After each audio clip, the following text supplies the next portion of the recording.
ఆంధ్రప్రదేశ్ రాష్ట్ర ముఖ్యమంత్రి నారా చంద్రబాబు నాయుడు ఈ రోజు ఢిల్లీలో కేంద్ర హోంశాఖ మంత్రి అమిత్ షాతో సమావేశం అయితే అయ్యారు. ఆ సమావేశం అనంతరం ఇందులో రెండు కీలక విషయాల గురించి మాట్లాడుకున్నట్లయితే తెలుస్తా ఉంది.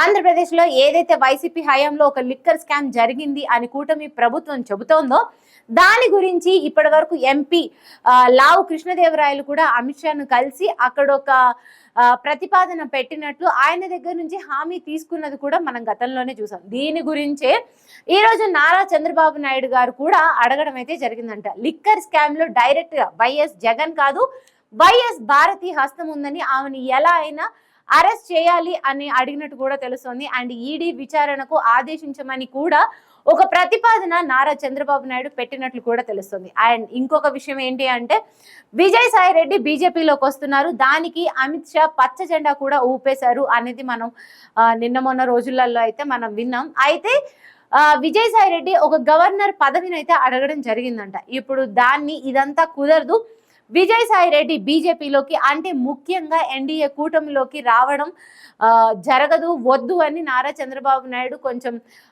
అడిగినట్లు తెలుస్తోంది అమిత్ షాని. మరి అమిత్ షా ఏమన్నారు, విజయసాయి రెడ్డి వస్తున్నారా లేదా, ఆయనకి గవర్నర్ పదవి దక్కుతుందా లేదా అనేది అయితే చూడాలి. అండ్ ఆంధ్రప్రదేశ్ లో లిక్కర్ స్కామ్ గురించి ఎన్నో టర్న్స్ ఎన్నో మలుపులు అయితే తిరుగుతూ ఉంది. అది ఎక్కడి వరకు వచ్చి ఆగుతుందో కూడా మనం వేచి చూడాలి.